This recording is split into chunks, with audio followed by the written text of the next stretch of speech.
Okay, well, that's pretty intense. I just cut myself off, and I cut off at like 9 minutes and 40 seconds.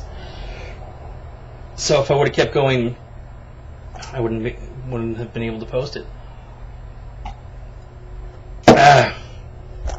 But so in your sense of frustration with yourself and your lack of contentment in your day-to-day life, it just makes sense that you're going to be critical of the other things in your life that you deem bad or frustrating. Like, like there very well could be a difference. Like the zipper going down in your jeans when you walk. You buy a pair of jeans and it's like, fuck. My fat gut pushes the zipper down. And look at that, I'm just this fat ass who walks around, the zipper goes down.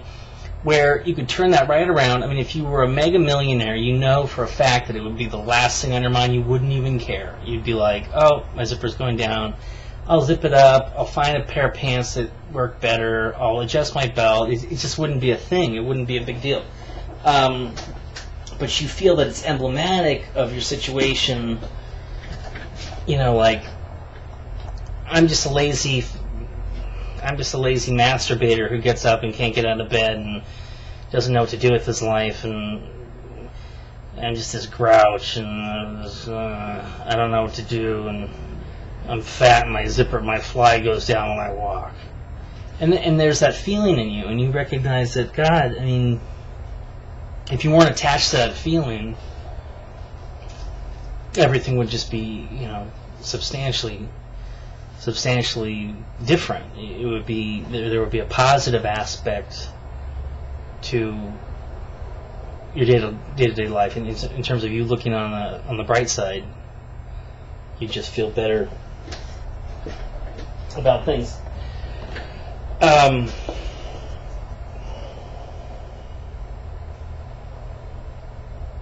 It wouldn't bother you as much. So anyway,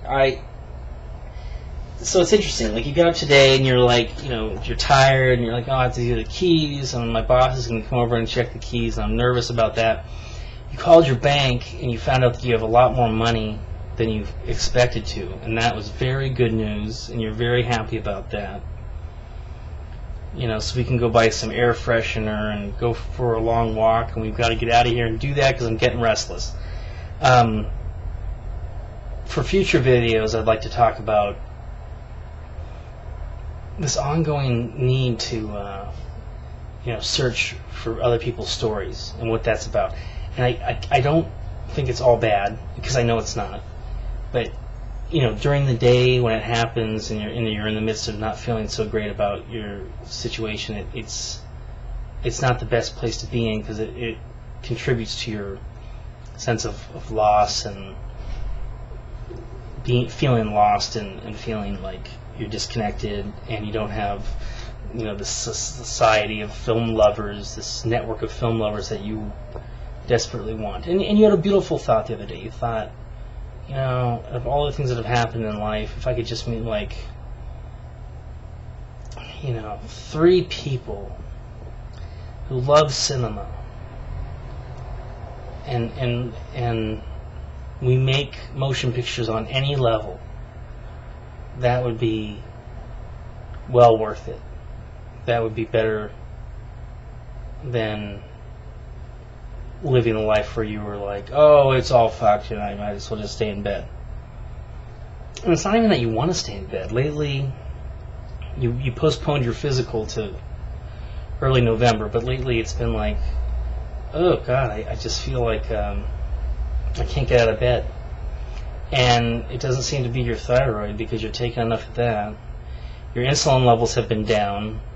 Just today, last 2 days, literally no more than 2 days, you've noticed that something's a little odd, where they kind of seem to peak back up. So we need to go get some exercise. But I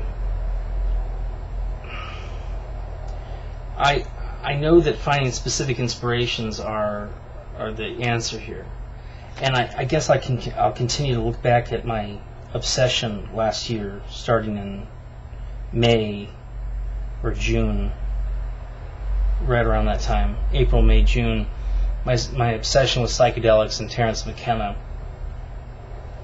as kind of the glaring example of what it means to be locked in to the internet and searching for stories, and it's kind of searching for something that you're fascinated by because it's fascinating, but it's like this addictive, compulsive nature to, obsession to find these videos that really, it's like, there's only so many Terence McKenna stories, and there's only so many stories from just any human being online available to you during any given search that you're going to find that you're going to be satisfied with. I'm sure there are a collection of wonderful psychedelic stories out there that go on for hours upon hours upon hours,